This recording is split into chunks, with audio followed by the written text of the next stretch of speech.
ठीक है, तो प्राइमरी की का मैंने बताया कि हर टेबल में आप जो है एक यूनिक जो है की बना दें।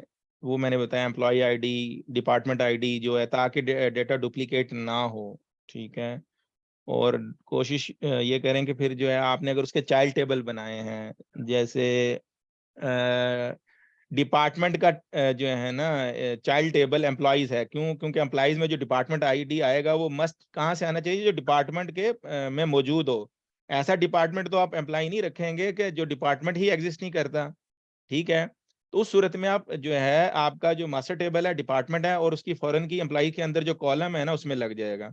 हम इसको आगे देखेंगे। अब रिलेशनशिप का मैंने बताया था, 1 to 1, 1 to many, many to many के भी ये डिपेंड करता है कि एक ही डॉक्टर एक ही मरीज को चेक कराता है, तो ये एग्जांपल देने के लिए, या एक डॉक्टर से ज्यादा मरीज को चेक करता है, 1 to many, और एक मरीज एक से ज्यादा डॉक्टर को चेक कराता है, और एक से ज्यादा डॉक्टर एक मरीज को चेक करते हैं, तो ये मैनी टू मैनी ये रिलेशन आप कर सकते हैं। रियल लाइफ में इसकी कई एग्जांपल हैं, बट ये मैंने बड़ा सिंपल करके समझाया है। तो डेटा जो है एक्चुअली आपका रियल लाइफ के जो सिनेरियो है उन्हीं को आप कन्वर्ट कर रहे होते हैं। अब उसने ना सैंपल डाटा दे दिया। अब अभी ना इसमें मैंने सीधा सीधा आपने समझना है इसको, कि एक आर्टिस्ट टेबल बनाया एक एल्बम टेबल पे। ये भी मैं जिंदगी में पहली बार देख रहा हूँ, और आपके साथ ही इसको देख के करूंगा। तो थोड़ा सा जो है ना अपना कोशिश करें समझने की। गलती भी होती है, कोई मसला नहीं है, लेकिन आप जब चीज को समझने की कोशिश करेंगे, या आपके साथ फर्स्ट टाइम खोल के मैं ये डेटा को देख रहा हूँ और उसके साथ ही आपको एक्सप्लेन कर रहा हूँ, कि एक आर्टिस्ट टेबल बनाया, उसमें आर्टिस्ट आईडी दे दी 1 2 3, नेम क्या दे दिया उसने जी, AC/DC, एरोस्मिथ, जो मर्जी XY दे सकते हैं। और एल्बम क्या है जी? Album ID for those who, title, artist ID, वो जिस एल्बम में भी काम करता है एल्बम आईडी में तो टाइटल है और उसका आर्टिस्ट आईडी साथ उसने जो है लिंक कर दिया कि भी ये जो एल्बम है इस आर्टिस्ट ने जो है क्या कहते हैं, इस आर्टिस्ट आईडी का ये एल्बम भी है और इस आर्टिस्ट आईडी का ये एल्बम भी है, वो गाने का कह लें या जो भी कह लें। अच्छा, अब हम यहाँ देखेंगे इनर जॉइन। इनर जॉइन ये इसने अच्छी दी हैं information, and inner join between, और रियल लाइफ को समझ के हम करेंगे कोशिश। Between two table will return only record where a joining field such as key find a match in both tables. ये बात मैंने पहले भी आपको बताई थी कि इनर जॉइन में वो दोनों में अगर मैच होगा तो लाएगा, नहीं मैच होगा तो नहीं लाएगा। अब ज्वाइन जो लगा रहा है ये इसमें दोनों में से कौन सा कॉलम ज्वाइन कैंडिडेट है? मुजाहिद बताओ इसमें से, क्योंकि दोनों टेबल में एक ऐसा कॉलम मस्ट होना लाजमी है जिससे आप ज्वाइन करेंगे। तो जल्दी बताओ मुजाहिद के कौन सा कॉलम, ये छोटा से 3 कॉलम इधर है 2 कॉलम, इनमें से कौन सा ऐसा कॉलम है जो दोनों में सेम है? मुजाहिद। सर मैं बताऊं? मुजाहिद। जी जी सर, आवाज आ रही है?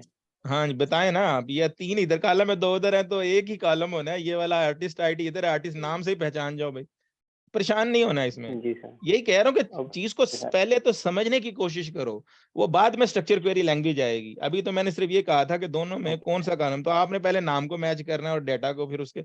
अब उसने क्या किया कि एक आर्टिस्ट का टेबल बनाया, एक एल्बम आईडी और उसका टाइटल, और उसके अगेंस्ट देखा कि किस किस आर्टिस्ट का ये एल्बम है। जैसे आर्टिस्ट आईडी 1 ने 1 और 4 बनाया, लेट्स सपोज इसको कह लो ये गाना है, लेट्स सपोज।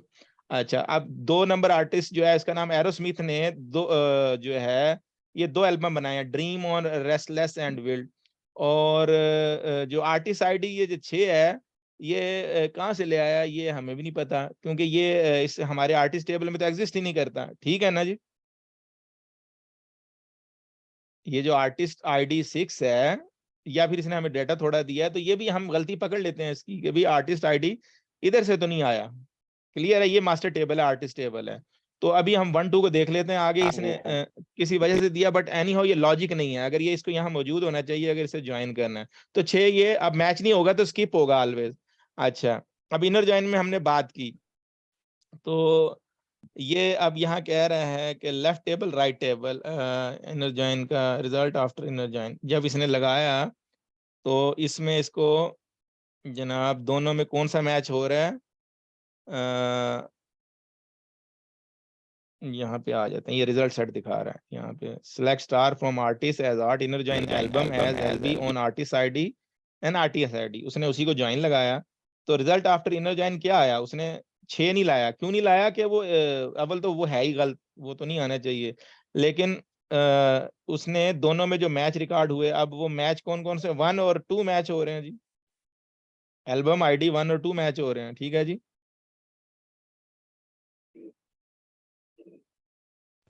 सर कैसे मैच हो रहे हैं? शायद आवाज क्यों आपकी इको कर रही है? अच्छा जी, एक मिनट ठहरे, आर्टिस्ट आईडी जो 1 है,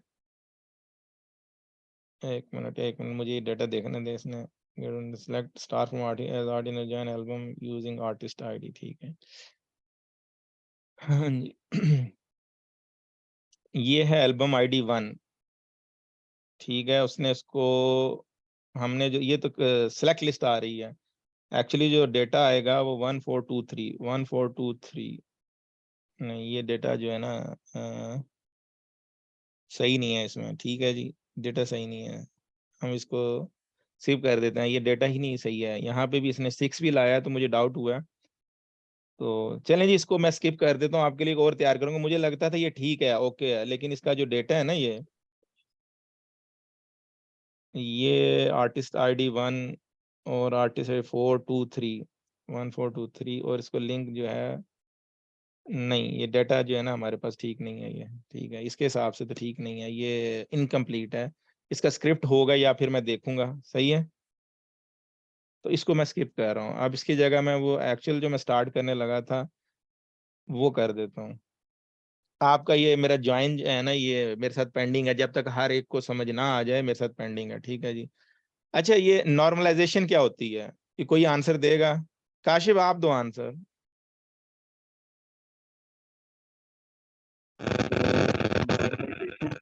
तो मतलब जितना ग्रेडियंट वगैरह हम लेते हैं यार तो आपके ना माइक के शोर बहुत है, रहने दो आप, सर अब मुझे नहीं क्लियर समझ, है? नहीं, आप म्यूट कर दो। और कौन जवाब देना चाह रहे हैं इसका? इसमें सर डाटा क्लींजिंग का प्रोसेस यूज होता है ताकि रिडंडेंसी हो सके, उसको एलिमिनेट किया जा सके, जो रिपीटेड रहा है ना इंफॉर्मेशन, उसको सॉर्ट आउट करने के लिए हम आई थिंक यूज करते हैं। हाँ जी, ये सामने लिखा हुआ है कि डेटा बिल्कुल जी, ये रिडंडेंसी, सामने लिखा हुआ। हाँ जी, redundancy and eliminates undesirable corrective like insertion. तो हमने अपने डाटा को जो है ना नॉर्मलाइज करना है, कि आप अब आप ये भी कर सकते हैं कि एक ही टेबल में सारी चीज़ों का डाटा डाल दें, वो रिडंडेंट होता रहेगा, ठीक है ना। तो वो जैसे स्टूडेंट टीचर सब इंफॉर्मेशन एक टेबल में, डाटा तो आप रख लेंगे, लेकिन वो रिडंडेंसी और अनडिजायरेबल करेक्टरिस्टिक, ठीक है, उसको अपडेट करने के लिए अगर एक जगह चेंज होगा सब जगह चेंज करना पड़ेगा, मसले आएंगे। तो नॉर्मलाइजेशन कहते हैं कि अपने डाटा को ऑर्गेनाइज करना, rules divide larger table into, और उसमें क्या है कि आप ना कोशिश करते हैं कि आपका टेबल जितना और मजीद डिवाइड हो सके, ठीक है जी, कि अगर एक टेबल में क्या उसमें चांस है कि उसको आप और मजीद छोटे टेबल्स में बांट सकते हैं इनटू स्मार्ट, रैशनली रिलेशनशिप के साथ, बेवजह नहीं बांटना आपने, ठीक है। इसके लिए eliminate redundant repeated data and sure data is store logically, ठीक है, the inventor of the relational model. अच्छा, ये मैंने पहले भी ईएफ कोड की बात हो गई थी, एडगर कोड जो है ये 1969 में इसने इस पे कहा था, और ये उस टाइम पे इतना डेटाबेस का वो भी नहीं था, लेकिन इसने कहा था कि भी तीन मेनली तो 3 फॉर्म ही है, first normal form, second normal form, third normal form, ठीक है। तो इसने इसका ना एक वो और हर एक को पढ़ाया जाता है, यहाँ पे बीएस वाले भी स्टूडेंट होंगे, कौन है अभी बीएस वाला स्टूडेंट, कोई है बीएस वाला स्टूडेंट? आज नहीं है कोई भी, ठीक है, फिर भी 14 है। सर फैसल मैं, फैसल फैसल बोलेगा, फैसल बीएस कंप्यूटर साइंस कर रहा है। आपने पढ़ा होगा स्ट्रक्चर क्वेरी लैंग्वेज, आपको लाजमी पढ़ाया होगा ये ईएफ कोड का। ये फैसल बताएं। फैसल अनम्यूट करें, फैसल चलें रहने दें अब वो, या माइक का जी मसला जी है। जी सर, जी सर, दोबारा बताएं। आपने ये डॉक्टर ईएफ कोड का पढ़ा है ना आपने, एडगर का ये जो 1 फर्स्ट नॉर्मल फॉर्म, अभी तक आपको स्ट्रक्चर क्वेरी लैंग्वेज पढ़ाई गई है कि नहीं?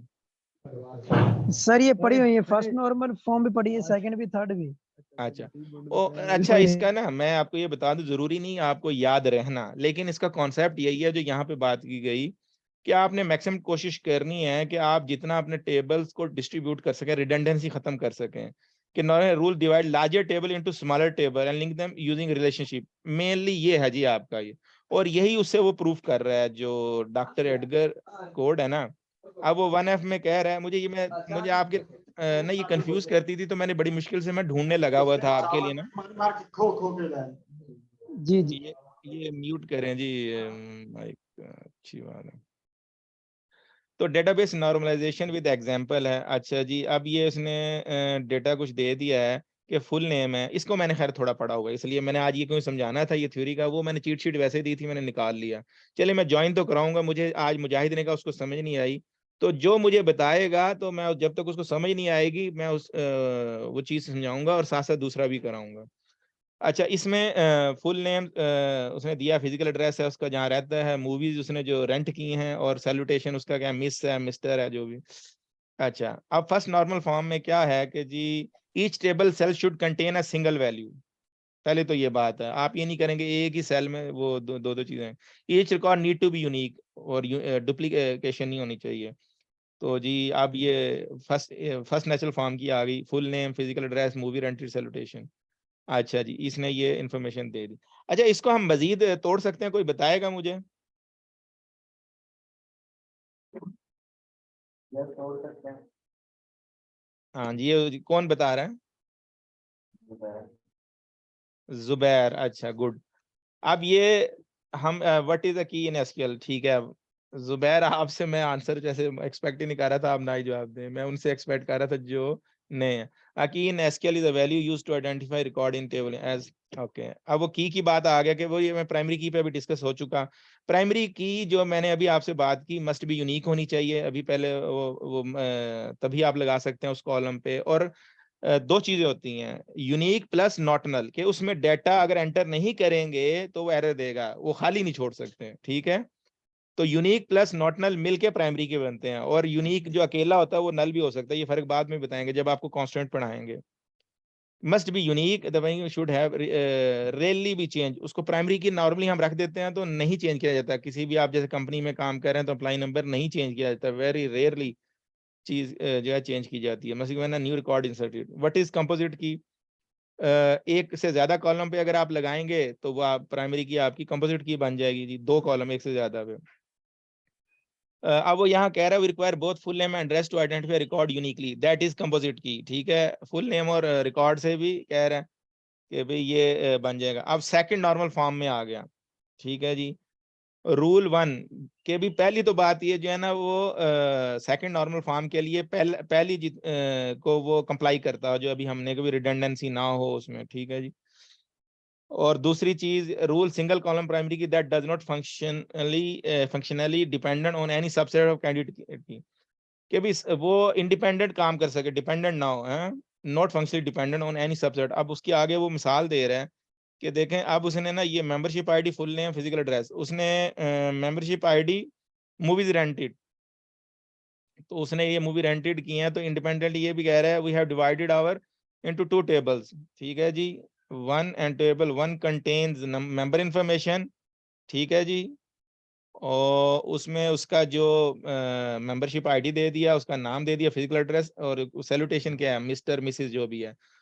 और मेंबरशिप आईडी के साथ उसके अलग से एक टेबल में डाल दिया कि भाई इसने ये मूवी रेंट की थी, ठीक है जी। वैसे तो यहाँ पे हमें एक और, वो अभी आगे हम जाएंगे ना, अगर हम वैसे करेंगे तो फिर हमने मूवीज को भी आईडी दे देते हैं। जब अभी तो हम उसमें नहीं आ रहे, क्योंकि हम ही अब ब्रेक कर रहे हैं, यानी नॉर्मलाइजेशन की तरफ जा रहे हैं। पहले फर्स्ट फॉर्म पढ़ी, अब सेकंड फॉर्म पढ़ी। वो हम ऑटोमेटिकली, जब हम खुद ही डेटा, आप जब आपको ये डेटा सेंस आ जाएगी ना, यू विल गो ऑटोमेटिकली ये नॉर्मलाइजेशन में, कि जब तक आप ब्रेक कर सकते हैं आप ब्रेक करते रहेंगे उसको। ये आपको, ये सिर्फ थ्योरी के लिए, कल को कहीं भी आपको अगर पता हो तो आपने पढ़ा हो, क्योंकि नॉन आईटी के लिए स्पेशली कह रहा हूँ मैं। बीएस में जुबैर है, ये भी बीएस है, अभी ये जो फैसल महबूब है ये भी बीएस है। तो जो होता है ना कंप्यूटर साइंस में, उन्होंने सामने पढ़ा है, लेकिन नॉन आईटी नहीं ये पढ़ा हुआ, तो ये नॉर्मली ये पता होना चाहिए कि ये थ्योरी है क्या, क्योंकि जब आप डिजाइन करेंगे आप ऑटोमेटिकली इस पे इंप्लीमेंट कर रहे होंगे। अच्छा, one and table into two tables हमने कर दिया, table one two, table one contain member information, we have introduce a new column called membership ID, ठीक है ना। हमने ये कॉलम और टेबल अलग करके इस टेबल से ये टेबल बना के मेंबरशिप आईडी दे दी और मूवीज रेंटेड इस कॉलम में ऐड कर दी यहाँ से निकाल के। पहले 1 2 3 4 5 ये था ना 5 का, ठीक है, मूवी रेंटेड, और ये यहाँ पे हमने उसको वो यूनिकनेस भी ऐड की, उसने आईडी भी लगा दी ना, ये एक चीज तो ये ऐड की मेंबरशिप आईडी, ये 5वां कॉलम पहले जो उसने ऐड किया प्राइमरी की लगाने के लिए। और उसने इंटेंशनली ये बताया कि फुल नेम यूनिक नहीं हो सकते, इन दोनों मिलके तो हो सकते हैं ये कैंडिडेट, बट ये है कि इसलिए फिर उसने मेंबरशिप आईडी दे दी। और मेंबरशिप आईडी से लेके उसने एक और कॉलम ऐड किया और एक टेबल बना दिया और मूवी रेंटेड उसमें डाल दी। अच्छा, ये फॉरेन की अभी मैं बता चुका हूँ, जैसे डिपार्टमेंट एम्प्लॉइज की मैंने बात की थी, इसी तरह इन table membership ID is the foreign की। तो ये मेंबरशिप आईडी जो है यहाँ पे ये इसका मास्टर टेबल कौन सा है, ये है मास्टर टेबल। मास्टर टेबल जरूरी नहीं बड़ा या छोटा होना, मास्टर मीन जो प्राइमरी की है जिस पे लगी, और फॉरेन जहाँ पे वो रेफरेंस हो रहा है, तो ये इससे निकला है, तो यहाँ फॉरेन की लगेगी, ये प्राइमरी की होगी, ठीक है, जो इसको रेफरेंस करेगी। अगर प्राइमरी की यानी हमारा एक डिपार्टमेंट जैसे एम्प्लॉय डिपार्टमेंट ज्यादा बेहतर है, अब वो ये बंदा मेंबर एग्जिस्ट ही नहीं करता तो वो कैसे यहाँ आ जाएगा, तो वो मस्ट एग्जिस्ट करना चाहिए उसको। इवन हम कांस्टेंट लगाते हुए ये भी ऑप्शन दे देते हैं कि अगर यहाँ से डिलीट हो तो यहाँ से डिलीट हो जाए, तो वो इसलिए कि भी या फिर डिलीट मत करने दे कि चाइल्ड रिकॉर्ड फाउंड है, यहाँ भी ये भी आते हैं। अगर वो आपने दो ऑप्शन होते हैं, ऑन डिलीट कैस्केड है, वो हम बाद में पढ़ेंगे, अगर डिलीट हो तो यहाँ से डिलीट कर दे, और अगर आपने ये ऑप्शन नहीं दी तो डिलीट ना करने दे कि नहीं यार इसके अभी चाइल्ड रिकॉर्ड पहले डिलीट करो, क्योंकि इस बंदे ने मेंबर ने मूवी रेंट पे ली हुई है, तो इस तरह आप टेबल को ऐसे वो नहीं कर सकते एकदम खराब। काशिफ साहब, ये जो है आपने फॉरेन की जो ये हमने रिलेशन बनाया दोनों टेबल का फॉरेन की के थ्रू, तो जैसे हम वन जो है ये आईडी है जैनेट जॉन जो भी है, यहाँ हमारे पास फॉरेन के थ्रू इनका आईडी आ गया। यही चीजें हमने पहले देखी थी मैनेजर के यहाँ हम कैसे दे रहे थे आईडी के थ्रू आपने को ग्रुप यूज कर रहे थे या मैनेजर, तो वो हम क्या यूज कर रहे थे वहाँ पे। वो हाँ, वो सेम टेबल के अंदर थी, वहां भी फॉरेन की एक सेम टेबल के अंदर लगा सकते हैं, उसको रेफरेंस कर रहा है प्राइमरी की एम्प्लॉय आईडी है, और उसको रेफरेंस कौन कर रहा है, मैनेजर, क्योंकि मैनेजर वही हो सकता है जो एम्प्लॉय हो, बाहर से बंदा है मैनेजर नहीं आ सकता, तो वो वहां भी लगेंगे आपके। इसी तरह डिपार्टमेंट एम्प्लॉयज की इससे पहले मैंने एग्जांपल दी है, वो ज्यादा बेहतर है, अभी वो मैनेजर वाली आप ना लाएं, कि हाँ डिपार्टमेंट डिपार्टमेंट अगर वाले। कोई एग्जिस्ट करता है दैट इज मास्टर, ये मैं दे चुका हूँ ऑलरेडी, ठीक है ना, जी जी तो तभी उसमें अप्लाई एग्जिस्ट करेगा, तो वो वो एक फॉरेन की लगाई थी आपने, वहाँ भी फॉरेन की कोई एग्जाम्पल किया था या कोई और नहीं है। लॉजिक है। देखें अभी मैं नहीं आ रहा है कॉन्स्टेंट पे बहुत ज्यादा, इनके लिए बहुत ज्यादा हो जाएगा जुबैर, अभी ओके सिर्फ डेटा सेंस लानी है मेरा, वरना ओके पहले दिन मैं कांस्टेंट पढ़ाता था इनको, इन्होंने उसी में यानी चीजें बहुत ज्यादा कराने को हैं, लेकिन जब तक डेटा सेंस नहीं आएगी उसके बाद जब हम वो चीजें लगाएंगे खुद ब खुद ये समझ आएगा इनको, बल्कि खुद क्वेश्चन करेंगे कि इस रूल को हम डेटाबेस में कैसे इंप्लीमेंट करें कि हमारा डेटा रिडंडेंट ना हो, अनरिलेशनल डाटा मत, नॉन रिलेशनल डाटा जो एंटर ना हो, तो फिर इनको चीजों की समझ आएगी। तो अभी मैं ओके सिर्फ डेटा साइंस लाना चाह रहा हूँ बार बार कर चीजें करके, मुझे पता है काफी चीजें जो मैं उसमें, तो अभी ये आज क्या है, मेरे ख्याल में चौथा लेक्चर होगा, जुमेरात जुम्मा हफ्ता इतवार, तो नॉन आईटी पीपल के लिए कि अभी जो है डेटा को ही समझे। मुझे पता है जो कंप्यूटर साइंस के हैं उनका आपको पता होगा, या वो जो अभी साथ फैसल महबूब में शायद, ये फिर भी चीजें समझ रहे होंगे, जो नॉन आईटी हैं काशिफ थोड़ा थोड़ा समझ रहा है, ये दूसरे भी हैं उनको नहीं समझ आ रही होगी, तो इसलिए ना मुझे मेरे तरीके से मैं ये रिक्वेस्ट करूंगा, ट्रस्ट करें, चलने दें, मेरा एंड रिजल्ट मेरा ये है कि उनको घुमा घुमा के चीजों को बार बार डिफरेंट तरीके से लाना, कि उनको फिर, और मुझे रिपीटेशन करनी है हर चीज की, ये नहीं है कि मैंने पढ़ा आगे गुजार दिया यार ये तो मैंने पढ़ा दिया, नहीं, मैंने ये मेरा है कि जब तक हर स्टूडेंट को पता ना चल जाए, चीज समझ ना आ जाए, वो क्वेश्चन करता रहे। अभी तो ये इंट्रोडक्टरी चल रहा है, ये अभी तक जो है, जब आप नॉन आईटी को लेके चलते हैं ना, तो फिर आपको बड़ा वो जो है ना, आपको बड़ा खुले दिल का होना पड़ता है कि चीजों को पता ही नहीं है उनको, अभी विंडोज का नहीं पता उनको, मैं ये जो डेटाबेस करा रहा हूँ इसका नहीं पता, अभी तो मैं डेटाबेस के अंदर की चीजें, तो इसलिए मैं जितनी जरूरत होती है हल्का सा बीच में टच कर देता हूँ, तो मेरी यही रिक्वेस्ट है कि भी काइंडली मुझे ना मेरे उस पर ट्रस्ट करें थोड़ा। वो बस हम्म, मैं ना सिर्फ टर्म का पूछ रहा था, मैं चाह रहा था कि कहीं नहीं मैं भूल ही ऑटोमेटिकली आ जाएंगी, देखें आप, होता क्या जुबैर, आप चाह रहे हो कि नहीं आपके जो दिल में बात है वो मुझे आ जाए और मैं वो बात कर दूं, अब वो हर एक अपना एक पढ़ाने का तरीका है, तो बाद में बल्कि आप नहीं। सपोर्ट दें कि भाई टॉपिक किसी को नहीं समझ आया, पार्ट बाद में मुझे समझ सकता है, तो वो आप वैसे किसी को, मैंने अभी बता देता हूँ, जुबैर भी माशाल्लाह इन चीज़ों को जानता है। अगर किसी को मैं तो डिस्कस करता हूँ क्लास में, वैसे भी कोशिश करें कोई ना कोई अपना ना कंबाइन स्टडी करे, तो चीज़ें जब डिस्कस होंगी तो ज़्यादा अच्छी समझ आएगी। याद रखिएगा, ये दो बंदे एक चीज को पढ़ रहे होंगे, ज्यादा अच्छी समझ आएगी। अकेला पढ़ना उसको वैसे ही वो जो है ना खुश्क लगता है, ये चीजें ना ये भी लिखा क्या, यही नहीं समझ आती। तो मैंने बहुत फायदा उठाया कंबाइन स्टडी करके। मैं हमेशा जो है, या नहीं तो या पढ़ा दें, किसी को पढ़ाने लग जाएंगे तो भी, और चीजें फिर आप उस आपका जो वो पढ़ने का है ना, वो पावर तेज हो जाती है। अच्छा, वी हैव इंट्रोड्यूस, यहाँ पे बात हो गई जो अभी चल रही थी कि भी हमने ये एक अलग से टेबल बनाया था ना, तो इस ये फॉरेन की है और वो प्राइमरी की है, ये इन दोनों का रिलेशन बन गया, ठीक है ना। और ये यहाँ पे एक जो है यहाँ मूवीज रेंटेड के अगेंस्ट यहाँ पे इंफॉर्मेशन, ये अभी हम सेकंड नॉर्मल फॉर्म पढ़ रहे हैं, ठीक है। इसमें उसने फॉरेन की ऐड कर दी है। और foreign key can have different name from its primary, ठीक है जी। It ensure row in one table have corresponding row in another, के भी कॉरस्पॉन्डिंग, वही जो मैंने बताया कि भी अगर एक वो मेंबर आईडी एग्जिस्ट ही नहीं कर रहा है तो how you can map it here, ठीक है ना। ये डिपार्टमेंट अगर एग्जिस्ट ही नहीं करता तो how you can put employees inside that department. Real life की एग्जांपल है। Unlike the primary key do not have to be unique, foreign key unique होना जरूरी नहीं है। क्यों? क्योंकि एम्प्लॉइज जब आप रखेंगे एक डिपार्टमेंट में, लेट्स सपोज फाइनेंस में, तो 10 15 20 तो यूनिक, क्यों एम्प्लॉय तो यूनिक नहीं होंगे उसके अंदर।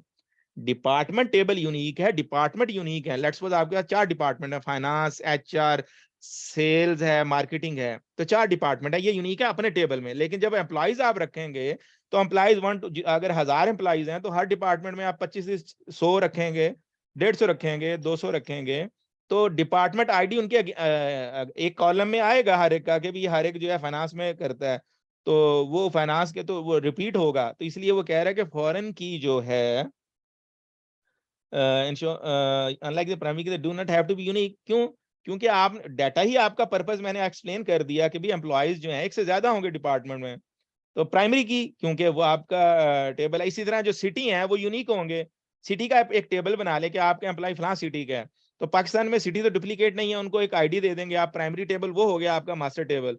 अब उसी का फॉरेन की अगर एम्प्लॉइज, क्योंकि एम्प्लॉइज टेबल में बहुत ज्यादा फॉरेन की लगेंगी, याद रखिएगा। तो जो भी सिटी का आईडी आए, क्योंकि आप सिटी नहीं लिखेंगे, तो वो सिटी से आए, सिटी टेबल से आए, इस तरह डिपार्टमेंट का, सिटी का या कंट्रीज का जो भी चीजें हैं। अच्छा जी। अब ये फॉरेन की हमने यहाँ बात कर दी थी, ये मेंबरशिप आईडी, ये आपकी what you need a foreign की, ये मैंने बता दिया इंटेग्रिटी के लिए। चलें जी, ओके। अच्छा, अभी ये बात आ गई कि what are and may change salutation. अब आप रॉबर्ट जो है, ये दो बंदे हैं ना, तो यहाँ आपको मिस्टर मिसिज ये कहते हैं, यू कैन चेंज इट। और मे चेंज सैल्यूटेशन, किसी की जब शादी हो जाती है तो मिस से MRS हो जाती है। तो वो इसके लिए ये कह रहा है कि attorney function dependence is when changing non key column might cause any of the other non key column to change, consider that changing the non key column full name में चेंज सैल्यूटेशन, ठीक है। तो वो ये जिसकी कभी शादी होगी तो उसकी सैल्यूटेशन जो है चेंज होगी, ये दोनों चीजें। अच्छा, अब यहाँ पे ये इसी के लिए थर्ड, ये हमारी उसने वो समझे कमी बता दी एक तरह। लेट्स मूव, एक्चुअली जो थर्ड नॉर्मल फॉर्म है वो आप कह लेंगे तकरीबन जो होती है, अब इसने 3 टेबल बना दिया कि भाई मेंबरशिप आईडी है 1 2 3, मेंबरशिप आईडी 1 1 2 2 3, ओके। उसके मूवीज रेंटिंग, मूवीज का टेबल अलहदा बना दिया था, और उसमें मेंबरशिप इसमें होना ये चाहिए था कि हमें जो मूवीज जो है ना उनकी भी आईडी देनी चाहिए थी, उसके अगेंस्ट हमें देनी चाहिए थी, लेकिन खैर ठीक है। उसने अभी यहाँ से बना दी सैल्यूटेशन, सैल्यूटेशन को आईडी दे दी कि मिस्टर मिसिस के लिए आप, क्योंकि आप बार बार मिस्टर मिसिस लिखने के बजाय सिर्फ उसकी आईडी दे दें, ठीक है जी। तो वो क्या कह रहा है कि अलहदा से उसने जो एक टेबल बनाया, इसको हम लुकअप या मास्टर टेबल, इसमें प्राइमरी की लगा दी कि भी ये किस्म की टाइप डॉक्टर मिसेज मिसेज, ये रिपीटेशन नहीं होंगी, ये प्राइमरी की इसमें लग गई, और वो आपने कॉल कर लेनी है यहाँ पे सैल्यूटेशन आईडी करके, ठीक है जी। तो ये फिर इसको मजीद कह रहा है, if no data table instance contain 2 or more independent multivalued data is time the relevant and then it is fourth normal form.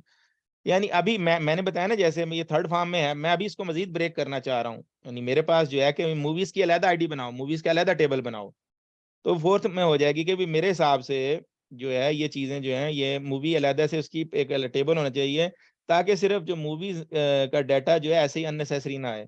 तो ये भी आप बनाएंगे, तो जब आप नॉर्मलाइजेशन में जाएंगे इस किस्म होगा फोर्थ फिफ्थ, लेकिन मेनली 3 तक ज्यादा जो है पढ़ाई जाती हैं। हाँ जुबैर, इसमें ऐड करो, अब आप ऐड करो, मैं आपसे कह रहा हूँ क्या ऐड करना चाह रहे हो अपनी तरफ से, कीजिए।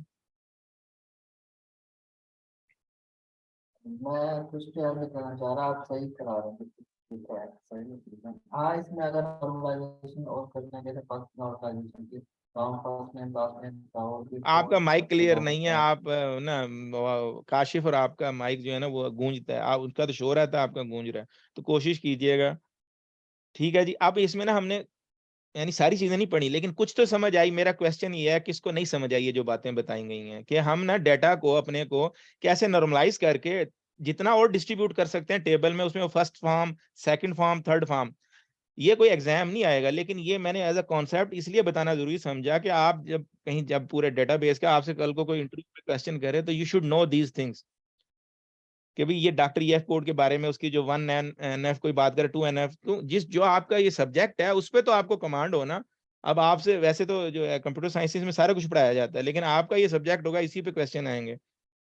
और मैं बाकी एनवायरनमेंट भी बना रहा हूँ आपसे, इंशाल्लाह वो सारी चीजें कवर कराऊंगा, मैं पूरा IT कवर कराऊंगा। ये मैं वही तो कह रहा, मैं इवन मेरा जो लैब बनाने का मकसद ये था कि फैमिलिटी हो जाए आपकी विंडो से। अभी मैंने जब वो क्लस्टरिंग बिल्ड करानी है, और उसके लिए मुझे डोमेन, एक्टिव डायरेक्टरी, वो आम आदमी यहाँ जो BS पढ़े हुए हैं ये भी नहीं बना सकते, वो सारी चीजें बनवाऊंगा मैंने। इवन वो जो आपने मेरा यूट्यूब चैनल उसमें पड़ी भी हुई है, कोई शौक में देखना चाहिए, वो बाद में खैर मैं वो बनाऊंगा।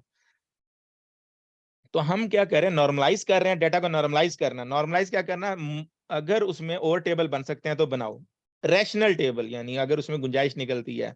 करेक्टर जो रिपीटेटिव डाटा आता है उसको आप कोशिश करो कि भी उसके लिए जब ये बार बार यूज होगा, तो आप क्या करोगे, बजाय टेबल में जाके अपडेट कर रहे हैं, कि आप खाली एक ये अलहदा से जो रख दोगे, अलहदा टेबल बना दोगे सैल्यूटेशन का, जैसे इसने बनाया, और ये ID कॉल कर लोगे उसके अगेंस्ट जो है। इस तरह मूवीज का उसने नहीं बनाया, लेकिन हम इसका भी बना देंगे कि भी मूवीज का अलहदा बनाओ, कि आपकी जो मूवीज हैं वो भी तो यूनिक होनी चाहिए ना।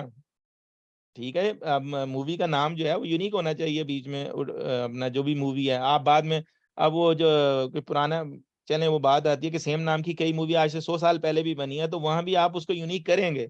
आप ऐसा तो नहीं कर सकते भी आपसे किसी ने आके मांगी है मूवी, तो आप कहेंगे पायरेट ऑफ द कैरेबियन के मेरे ख्याल में कोई 5 7 है, मैं मेरे ख्याल में उसके जो आए हैं ना, तो अब वो आपसे मांगेगा तो 1 2 3 कौन सा चाहिए, तो आपको यहाँ भी यूनिक करना पड़ेगा, वैसे नाम उसका देना पड़ेगा कि भी ये उसका फर्स्ट है, इसका सेकंड है, और उसको ID देनी पड़ेगी आपको मूवीज को। तो यहाँ नहीं दी, लेकिन नॉर्मलाइज करना है, यू हैव एज मच, ये डेटा सेंस आएगी आप में कि भी इससे मैं और कितना ब्रेक कर सकता हूँ। और गलत भी ब्रेक करें, डाटा देख के गलत भी ब्रेक करें, कोई मसला नहीं है, आपको एटलीस्ट कुछ तो ट्राई करेंगे ना आप। अच्छा जी। फर्स्ट ऑफ ऑल नहीं, मेरा इसमें एक मैं एक क्वेश्चन है। आवाज माइक बड़ा क्या कहते हैं दूर करना चाहूँ। अच्छा, नहीं इसमें हम ना जी, टेबल जो है आपकी ना, आवाज थोड़ी साफ नहीं जी, क्या कह रहे हैं हम जुबैर? मैं ये कह रहा था कि हमने जो भी हमें डाटा चाहिए उसके डिफरेंट सेपरेट सेपरेट हमने टेबल बना ली, ओके, नॉर्मलाइजेशन के हवाले से। और जब हमने डाटा चाहिए वो हमें फॉर्म की के थ्रू एक ही टेबल में सब जगह वो डाटा इंजर्ट कर दे। लेकिन इसकी एफिशिएंट वे कौन सा होगा, जो हमें सबसे फास्ट डेटा मिले, सबसे अच्छा तरीका कौन सा है इसमें? ये हमें एक ही टेबल में होना चाहिए, नॉर्मलाइजेशन के थ्रू अलग अलग टेबल के थ्रू हमें फॉर्म की के थ्रू उसे अटैच करना चाहिए, वो ज़्यादा एफिशिएंट वे में हमें डाटा अटैच होगा, या कैसे? ये वाली चीज़ थोड़ा सा ये चीज़ें बताइए। असल में ना ये मैंने बाद में बताने की है, लेकिन आप जुबैर आप फिर आ रहे हैं बीच में। आप चलें, ओके, सॉरी, ठीक है, आप ना यानी एडवांस चीज बाद में, आपको पता चले ये सारे अब हैं पार्टिसिपेंट, बता देता हूँ कि जब हम डेटा पे काम करते हैं तो हम डीनॉर्मलाइज करते हैं। आप कहेंगे अच्छा हम उल्ट जाते हैं इसके, ठीक है ना, वो एक अलग कहानी है, जब आप उस पे आएंगे तो मैं बताऊंगा। फिलहाल अभी यही पढ़े नॉर्मलाइज, क्योंकि आपने एफिशिएंटली डेटा को रखना है, डिस्ट्रीब्यूट करके रिलेशनल फॉर्म में रखना है, ताकि आपका डाटा जो है गलत एंटर ना हो जाए। लेकिन जब आप ये आपका एक्चुअल डाटा वही रहता है, लेकिन जब आपने रिपोर्ट्स डैशबोर्ड बनाने हो ना, फिर आपको स्पीड अप ज्यादा मिलती है, एक ही टेबल में डाटा पड़ा हो तो वो, और बड़े बड़े टेबल होते हैं, उस टाइम पे आप उसको खेल रहे होते हैं उन चीजों को ज्यादा, आप डोंट वो नॉर्मली रीड ओनली होता है। तो यहाँ पे इंटेग्रिटी ज्यादा आपने रखनी थी, वहाँ रिपोर्टिंग करके डीनॉर्मलाइज करके उसको अपने हिसाब से आपने खेलना है। तो जब आप डाटा एनालिस्ट बनेंगे हम इन चीजों पे जाएंगे, पहले तो नॉर्मल तो आने दो ना जुबैर भाई, समझ रहे हो बात आप जुबैर? ओके ओके ओके, हाँ, ठीक आप है, कर दो, आपका लेवल ज्यादा है, उससे क्या होता है आप अगलों को कंफ्यूज, अभी सिर्फ नॉर्मलाइज पे रहने दो। और हमें भी जब ओके, पता ठीक। चला था, जब हमने डाटा वेयर हाउसिंग की थी, कि भाई हम तो फिर दोबारा तोड़ के इसको वापस एक टेबल बना रहे हैं, तो आप अभी मैं ये बातें अगर आपके कहने पे बताना शुरू कर दूंगा तो प्रॉब्लम होगा। मैं इसलिए कह रहा हूँ काइंडली जो है ना, अगर आपको मुझसे पर्सनल डिस्कशन कर लें, अगर आपका डाउट है तो एक्सप्लेनेशन मत दें, नहीं जो मैंने पढ़ाया उस पर बात करें। उससे क्या होगा, जी जी देखिए मैंने कोर्स स्टार्ट किया है, अब मुझे पता है मैंने कैसे लेके चलना है। अगर हर एक अपनी जो है एडवाइस देगा तो इसका मतलब वो वाली तस्वीर वाली मिसाल बड़ी अच्छी है कि भी आप जब तस्वीर लगाई किसी ने मुसव्विर ने उसे कि भी इसमें कोई गलती है तो निकाल दो, तो सबने जनाब अगले दिन तस्वीर नहीं थी, कांटे मारे हुए थे। फिर उससे बाद बड़ा डिसहार्ट हुआ मुसव्विर, नया मुसव्विर था, गया उस्ताद के पास, कहता है ऐसा करो कि करेक्शन है तो अपना गलती है तो करेक्शन भी कर दे अगर किसी ने। अगले दिन तस्वीर वैसे की वैसे थी। तो बात ये है कि मैंने इनिशिएटिव लिया है, मैं मुझे पता है कि ये चीज़ें आएँगी और ये यानी होती है नॉर्मल, हम भी करते थे। अगर मुझे कोई नॉलेज पता है ना तो मैं भी उस्ताद को तंग करूँगा खूब, जो भी पढ़ा रहा होगा। नहीं, मुझे पता नहीं है, मैं कंफ्यूज हूँ चीजों के बारे में ना, इसलिए मैं सिर्फ नहीं आपसे तो ना आप ये ओपिनियन नॉर्मलाइज़ेशन ही चाहता जो था। टॉपिक ही नॉर्मलाइज़ेशन का रहने दें। फिर वो है ना ओके, मैं वो ठीक इससे बड़ा कुछ हो सकता है। ये जो डेटा है हम तो डायरेक्ट डेटा पे खेलते हैं। ये नॉर्मल यकीन करें, चलें ये भी बता देता हूँ भाई सारों को कि ये डॉक्टर ईएफ कोड की हमारी बला जाने क्या है क्या नहीं, हम इसको केयर ही नहीं करते। ये सिर्फ आपको पढ़ाने के लिए मैं आपको करवा रहा हूँ। हमें खुद पता है डेटा साइंस के भी, मेरे पास जो डेटा आएगा मैंने उसको कैसे यूनिकली आइडेंटिफाई करके जो ब्रेक हो सकता है उसको मैंने नॉर्मलाइज करना ही करना है। और जब मुझे डेटा एनालिस्ट बनना है या उसके लिए, तो मैं उसको कितना अच्छा करके डीनॉर्मलाइज करूंगा, वो मुझे डेटा साइंस आनी चाहिए। हम इन पे नहीं जाते, हम खुद ब खुद डेटा को समझना शुरू कर देते हैं। जब तक ये चीज नहीं आएगी you can not be a good data analyst. लेकिन ये पॉइंट देना मकसूद था। अच्छा एक मिनट।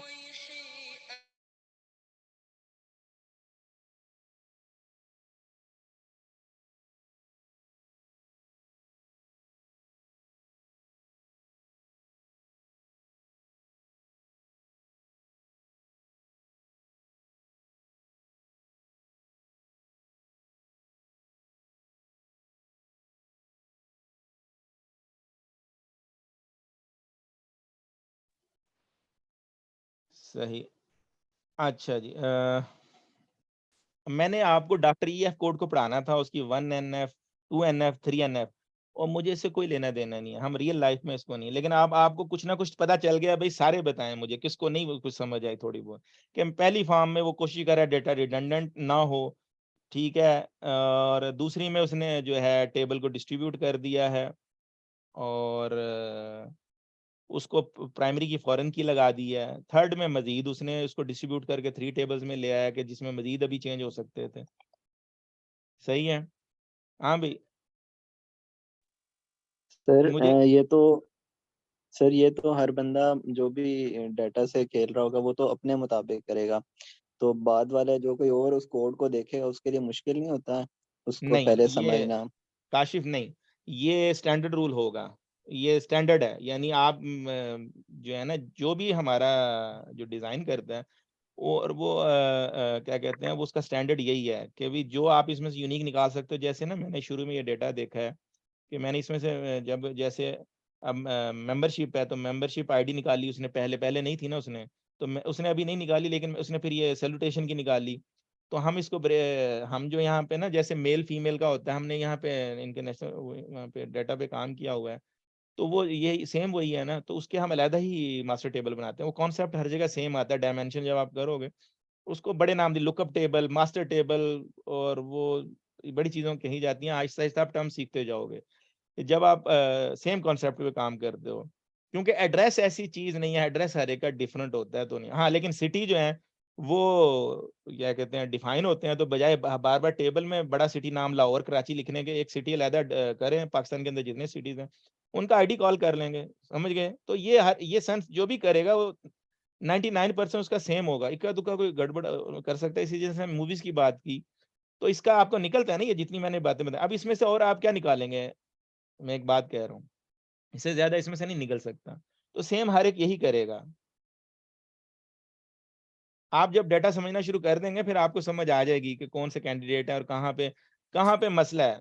मैंने यानी वो कोई ये नॉर्मली डेवलपर है गड़बड़ मारते हैं इन चीज़ों में। जो डेटाबेस जिसने सही पढ़ी हुई है ना, जैसे आप मुझसे पढ़ के जाएंगे, आप नहीं करेंगे। डेवलपर बहुत गड़बड़ करते हैं डाटा के मामले में। उनसे हम कोशिश करते हैं अवॉइड करें डिज़ाइन कराने में, हम साथ उनके हेल्प करते हैं और हमें उनको चीज़ें इवन वो इमेज डेटा में रख रहे थे तो मैंने अप्रूवल ही नहीं दी उनकी। मैंने कहा नहीं भी इमेज मैंने रखने नहीं देना, आपको सेव करना है तो फाइल सिस्टम पे रखो। तो इस किस्म की चीज़ें वो आप खुद ब खुद जो है ना बेस्ट प्रैक्टिस रखते हो। और अगर आपका काशिफ बात ये है कि किसी ने नहीं किया तो इसका मतलब वो पुअरली डिज़ाइन है, वो डेटाबेस बंदे अच्छा नहीं है डेटाबेस में, जिसने गलत डिज़ाइन किया है। अच्छा जी, अब मैंने ना आपको कल जो है हमने कहाँ तक पढ़ा था, कौन बताएगा?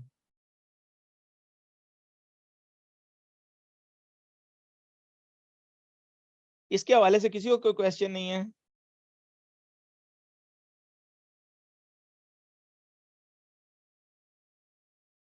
हेलो? आई थिंक काफी क्लियर हो गया जी ये। अच्छा ये चीज़ें यानी अच्छा ये डिबेट हो, ये बेसिक है जो है ना उसमें आपकी चीज़ें जो है ना क्लियर हो जाएं। मैं अब आपको ना टॉपिक पे लाऊंगा, टॉपिक आपको पता होगा तभी पता होगा, वो अभी बात आ रही थी। अच्छा जी अब जो है ना इसके बाद अगर कांस्टेंट पढ़ाएं तो आपको अच्छा लगेगा, क्या ख्याल है? आपने ये सारा पढ़ा है जो, तो आप आपको उसकी समझ आएगी। ठीक है जी।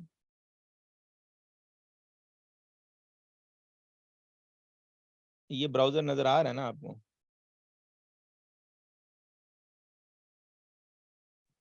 यस सर आ रहा है। हाँ जी ये मैं क्लोज कर रहा हूँ, ये देख रहे हैं आप। ठीक है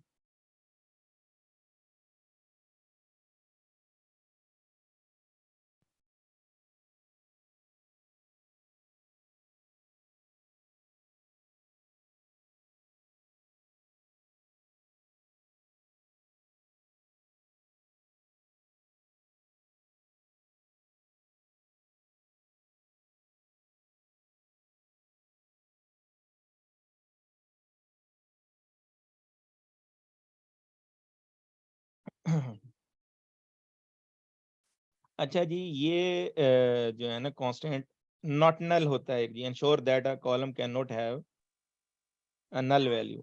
ठीक है जी, नॉट नल जो है ये कॉलम लेवल पे होगा। अच्छा ये मैंने जो दो बातें बताई हैं कि भी नॉट नल कॉलम आप डिफाइन करेंगे कि भी you must need in that column कि भी वैल्यू मस्ट होनी चाहिए। ठीक है जी। और दूसरी बात मैंने क्या बताई, ये जो है टेबल लेवल अपना टेबल लेवल पे, कॉलम लेवल पे आप डिफाइन करते हैं। ठीक है जी। दो चीजें बताई ये वाला, किसी को कंफ्यूजन है? सर जिस तरह एम्प्लॉय आईडी का आपने बताया था कि लाजमी उसमें एम्प्लॉय आईडी होगी, कोई इस तरह की कोई ना कोई वैल्यू होगी। नहीं ये मैं जनरल बात कर रहा हूँ, वो तो प्राइमरी की लगाएंगे तो नॉट नल की सिर्फ बात कर रहा हूँ अभी। दो चीजें मैंने बताई हैं। क्या बताया? Column level okay sir. Constant है कि भी कॉलम पे लगाएंगे, टेबल लेवल नहीं है, कॉलम लेवल है। और दूसरी चीज क्या बताई है कि मस्ट हैव अ वैल्यू।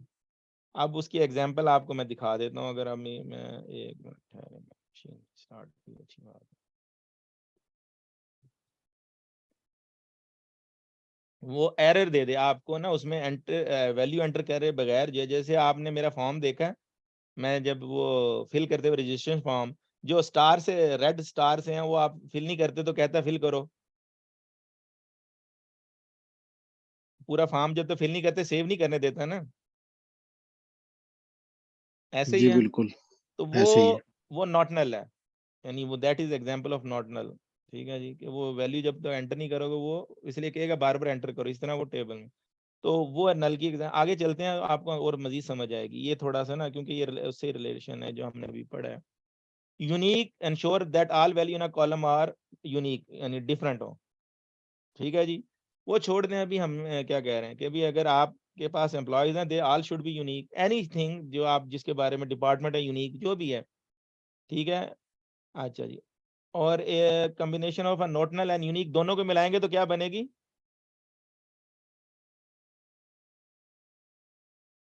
दोनों को मिलाएंगे तो प्राइमरी की मिलेगी, यानी आपकी जो प्राइमरी की है वो यूनिक भी होती है और नॉटनल, उसमें वैल्यू जब तक एंटर नहीं होगी वो आगे वो एरर देगा कि भी एंटर करो फिर आगे जाओ। ठीक है। मैं इसकी प्रैक्टिकल एग्जांपल करवाता हूँ अभी। ठीक है जी। अच्छा जी, तो ये चीज़ क्लियर हो गई? कोई रिस्पांस नहीं आया या सबको यस समझ सर आ गई या क्लियर है। किसी? जी जी क्लियर है सर ये। हाँ जी।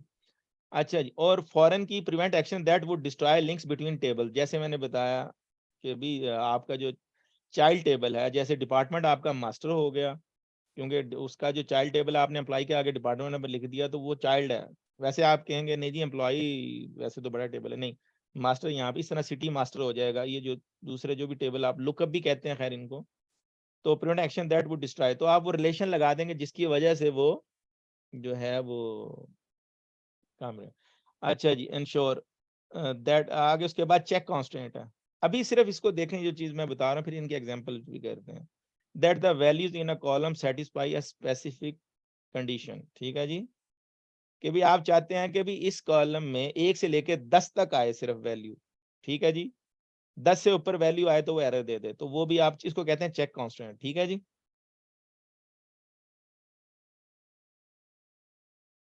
और डिफॉल्ट आप दे देते हैं सेट डिफॉल्ट वैल्यू के भी, आप चाहते हैं कि भी टेबल जब भी मैं रो इंसर्ट करूं अगर इसमें कुछ ना भी इंसर्ट करूं तो कोई भी डिफॉल्ट वैल्यू चली जाए, जैसे मिस्टर की चली जाए, और उसके बाद उसको चेंज करना तो अगर इंसर्ट करूं तो वो जाए, अगर ना करूं तो डिफॉल्ट जो है कुछ ना कुछ मौजूद खुद ब खुद चले जाए। अच्छा इंडेक्स खैर ये कांस्टेंट तो नहीं बनता, लेकिन ठीक है ये डिफॉल्ट इंडेक्स जो है, इंडेक्स हम स्पीड के लिए करते हैं। नॉट नल की इसने एग्जांपल दी होनी है, देख लेते हैं। अच्छा ये एक टेबल क्रिएट कर रहा है, ठीक है जी,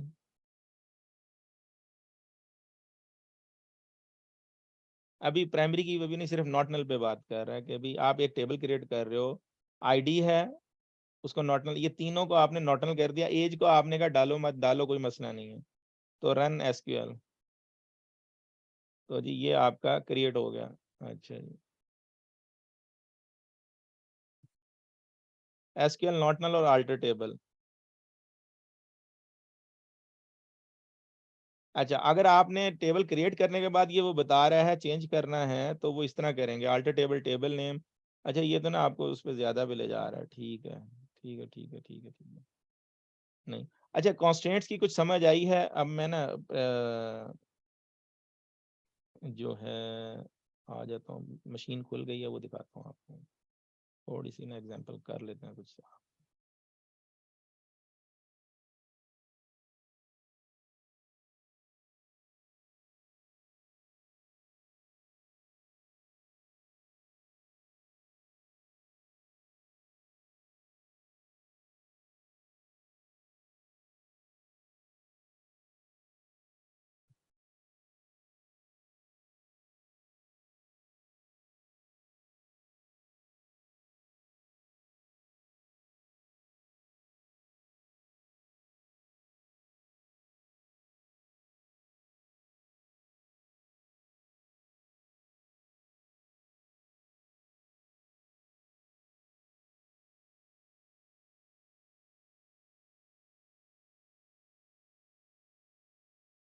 अच्छा ये देखें, ये देख रहे हैं आप, मैंने इसको कह दिया कि भाई जो है अलाउ नल नहीं करना इसको, ये हो गया जी हमने नॉट नल कर दिया इसको, ठीक है। अब मैं इसको सेव करने लगा हूँ,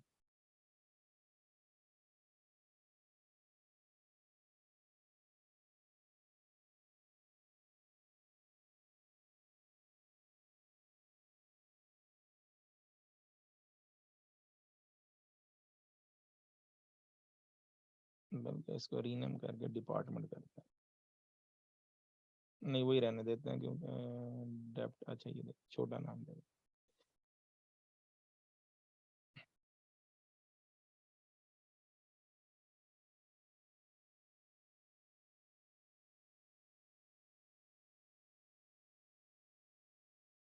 अब ये देख रहे हैं ये नॉट नल बना, इससे आप स्क्रिप्ट जनरेट कर सकते हैं, script table create, right click करें अगर आपको स्क्रिप्ट जनरेट करना है तो न्यू क्वेरी एडिटर में आपको इसका जो स्क्रिप्ट बना है वो भी दिखा देगा।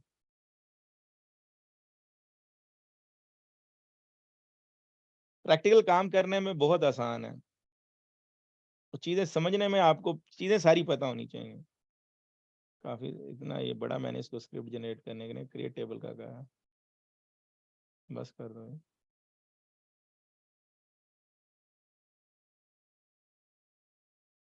ये जो है ना ये तो वैसे वो डिज़ाइन डेटाबेस का नाम दे दिया, सेट एंड नल ऑन, ये स्टैंडर्ड है ये इसका ना, कोटेड आइडेंटिफायर ऑन, तो जब वो अगर स्पेस दे रहे हैं किसी नाम में कोटेड दे के दे सकते हैं, लेकिन इनको आप इग्नोर करें फिलहाल, इसको देखें। कि ये है क्रिएट टेबल, टेबल नेम। ये प्राइमरी जो है ना, इसका जो डेटाबेस का ग्रुप होता है, इसको भी अभी आप ना अगर आप नहीं देंगे तब भी क्रिएट कर देगा, डिफॉल्ट होता है उसका। तो मेनली ये चलें देख लें, create table, table name, dep number integer हमने वहां पे किया था ग्राफिकली, तो ये नॉट नल बना। ठीक है जी। अच्छा, अब मैं क्या करता हूँ, आपको एक एग्जांपल देता हूँ कि मैं इसको एडिट करता हूँ।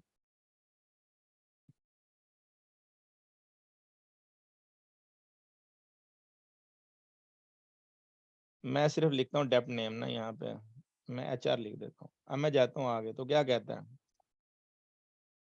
कि भाई the data in row 1 was not committed. Error क्या है जी, can not insert the value null into a column dep number.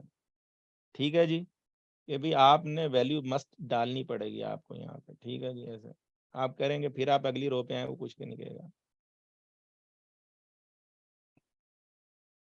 अच्छा फाइन,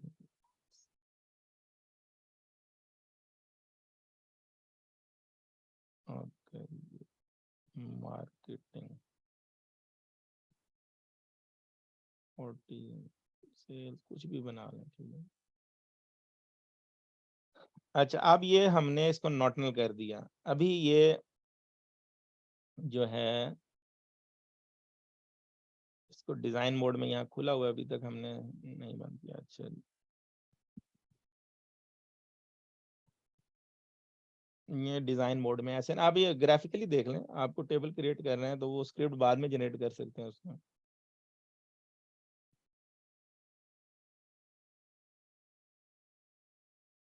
अच्छा जी, ये क्या है जी, सेट प्राइमरी की, ये आपको एक दो मैंने पहले भी बताई थी। ठीक है ना, तो ये तो खैर इंडेक्स की ग्राफिकली यूनिक जो है सिलेक्ट जो है वो कर रहा है, तो हम प्राइमरी की लगा देते हैं, दैट इज सेट प्राइमरी की। ठीक है, अब मैंने इसको सेव करता हूँ। ठीक है, अब मैं इसका फिर स्क्रिप्ट जनरेट करता हूँ यहाँ से।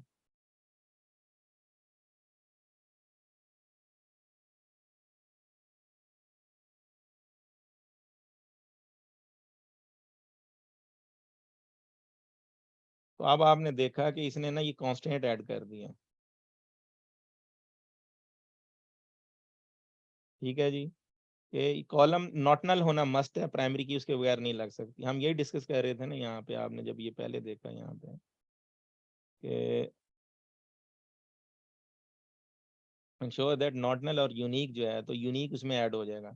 अच्छा, अब ये यूनिक का हम जो है ना, ये इसने क्या एग्जांपल दी हुई है, वो उसके आगे खाली यूनिक लिख रहा है तो भी चल जाएगा, और कांस्टेंट कांस्टेंट कांस्टेंट टाइप, और ये इस तरह आप करके भी, जिस तरह अभी वो प्राइमरी की दी है ना वो, तो वो भी ऐड कर सकते हैं। इसके मुख्तलिफ तरीके हैं, set unique, alter table, add unique ID, add constant constant. बाद में आपने ये, अभी मैंने ये नहीं चीज़ें करवाना चाह रहा आपको ऑल्टर, क्योंकि अभी तक मैं DDL पे नहीं आया, मैं सिर्फ आपको ग्राफिकली कांस्टेंट समझा रहा हूँ, आगे हम ये यूज़ करेंगे। ठीक है जी, तो हम वापस आ जाते हैं उसमें। नहीं, इसमें अब हम मज़ीद डिस्कस कर रहे थे, वो देख लेते हैं। अच्छा, फॉरेन की लगाते हैं, चलें जी फॉरेन की लगा लेते हैं। ये चलें, आपको ना ये चीज़ रिलेशन में थोड़ा सा देख लेते हैं। मैं एक और टेबल क्रिएट करता हूँ।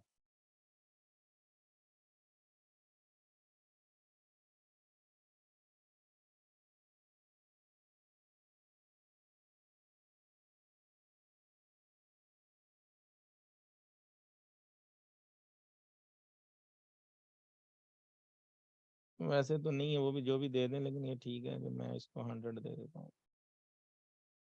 और स्टैंडर्ड रखते हैं नॉर्मली के भी, प्राइमरी की अपने डेटा में रखें ताकि रिडंडेंसी ना हो। कई टेबल में वो जो हिस्ट्री टेबल या लॉग टेबल हैं उनमें नहीं लगाते हम प्राइमरी की। ठीक है जी, डेप्थ नंबर। अब हमने जो वहाँ का जो टेबल ज्वाइन के लिए यहाँ कॉलम ऐड कर लिया। ठीक है जी, हमने यहाँ पे जैसे ही हम अब इसको प्राइमरी की लगाएंगे, ये अभी फिलहाल इस टेबल पे सेट प्राइमरी की कर रहे हैं। ठीक है जी, तो ये सेव करेंगे तो ये टेबल ऑटोमेटिकली आप देखेंगे एम्प, तो आप ये देखेंगे ऑटोमेटिकली खुद ब खुद इसने अनचेक कर दिया। मैंने अनचेक नहीं किया, जैसे ही प्राइमरी की लगाई है उसने उसको वो कर दिया। मैं ग्राफिकली देखता हूँ अगर ये, अच्छा यहाँ पे अभी वो डिफ़ॉल्ट पढ़ा था हमने कि आप कोई डिफ़ॉल्ट वैल्यू देना चाह रहे हैं किसी इसमें कॉलम में, तो ज़ाहिर है वो फ़ायदा नहीं है, क्योंकि जो प्राइमरी की में तो डुप्लीकेट होगा। तो आप क्या डिफ़ॉल्ट जैसे डिपार्टमेंट नंबर दे सकते हैं कि भी वो कोई भी जो डिपार्टमेंट कुछ भी ना हो तो वो एचआर में डाल दे इसके, तो इस किस्म की वैल्यू डाल सकते हैं यहाँ पे इस पे। आइडेंटिटी खैर इस पे नहीं है। अच्छा जी, ओके जी।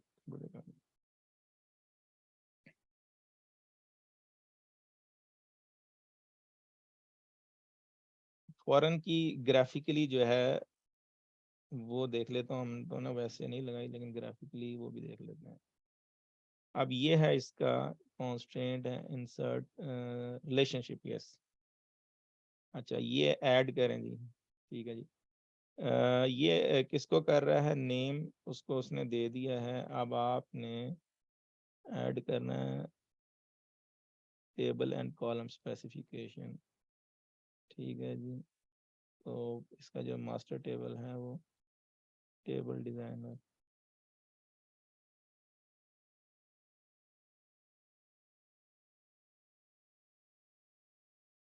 ये तो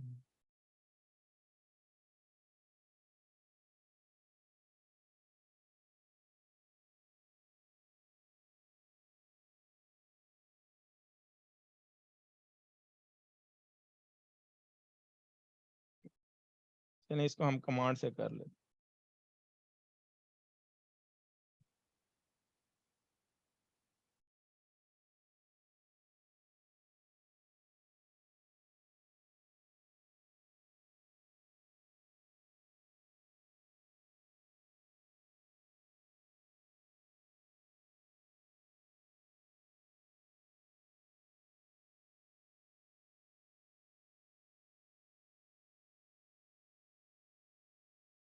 हमारे दो टेबल हैं, एम्प है, alter table amp add foreign की डेप्ट आईडी, रेफरेंसेस जो है डेप्ट टेबल डेप्ट आईडी, ठीक है।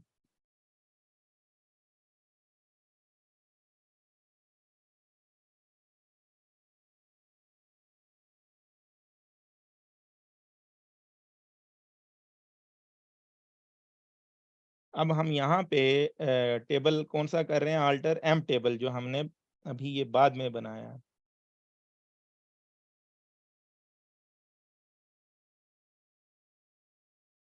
ये एम्प टेबल है, ठीक है जी। अभी हमने जो है alter table amp add foreign की कर रहे हैं, फॉरेन की करो डेप्ट आईडी में इस कॉलम पे, और उसको रेफरेंस करो किस टेबल में, जो मास्टर टेबल है। मास्टर टेबल कौन सा है, डेप्ट, डेप्ट का, और कॉलम बता रहे हैं कि उसके डेप्ट आईडी से। अच्छा जी, ये अभी थोड़ा सा क्या कह रहा है, involving dept ID in referencing, हमने क्या रखा है जी, डेप्ट नंबर है कि डेप्ट आईडी है।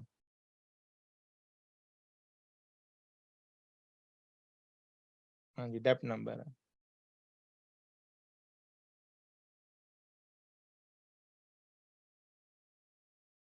और एम्प्लॉय में क्या रखा हुआ है, वहां पे डेप्ट आईडी है कि डेप्ट नंबर है। नाम डिफरेंट भी हो सकता है, ठीक है, डेप्ट नंबर में। अच्छा अब मैं एग्जांपल देता हूँ, यहाँ पे मैं ना टेबल एम्प्लॉय को रिकॉर्ड ऐड करने लगा हूँ इसमें, एडिट टॉप 1000।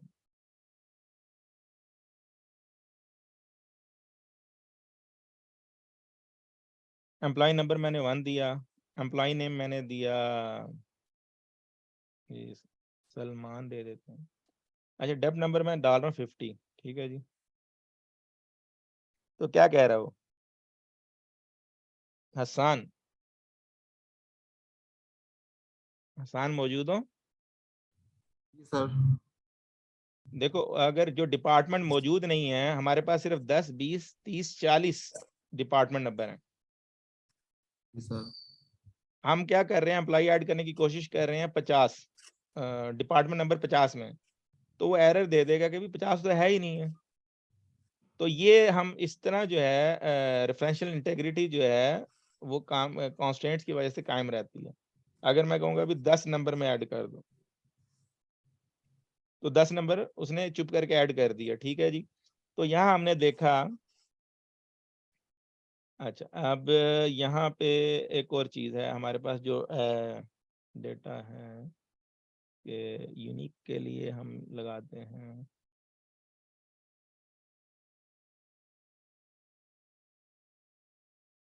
वो भी यही कमांड है। खैर ये अभी ना इसको आपने कंफ्यूज नहीं होना, इन कमांड्स पे हम आएंगे। आल्टर के भी टेबल आल्टर कैसे, add constant, add constant, constant, okay.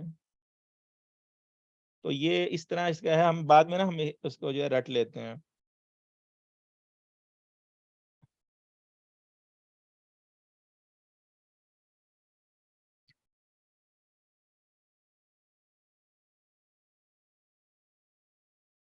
ये उसी राइटर की ही बुक है।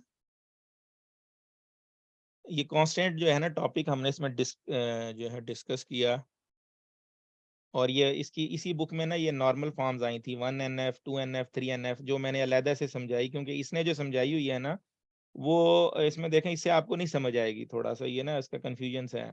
इसलिए मैंने वो सर्च किया था, वो जो जिसके थ्रू आपको समझाया। ये नजर आ रहा है ना जी आपको? यस सर, आ रहा है। हाँ जी, तो वो NF, second NF, third NF वो मैंने आपको वहां से एक्सप्लेन कर दिया। क्योंकि अच्छा अब ये क्वेश्चन है ये थोड़ा सा कि भी ये OLTP, DSA, DW, इन तीनों में क्या फर्क है? यहाँ पे आजादी है, जो भी BS वाला बता सकता है, जुबैर भी बता सकते हैं। DW और OLTP में क्या फर्क है?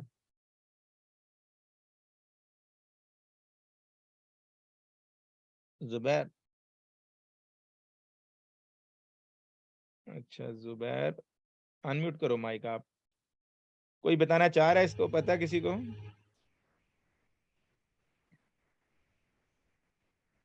अच्छा चलो मैं बता जी सर, डेटा ये तो डीएसए तो डेटा स्ट्रक्चर एल्गोरिथम होता है।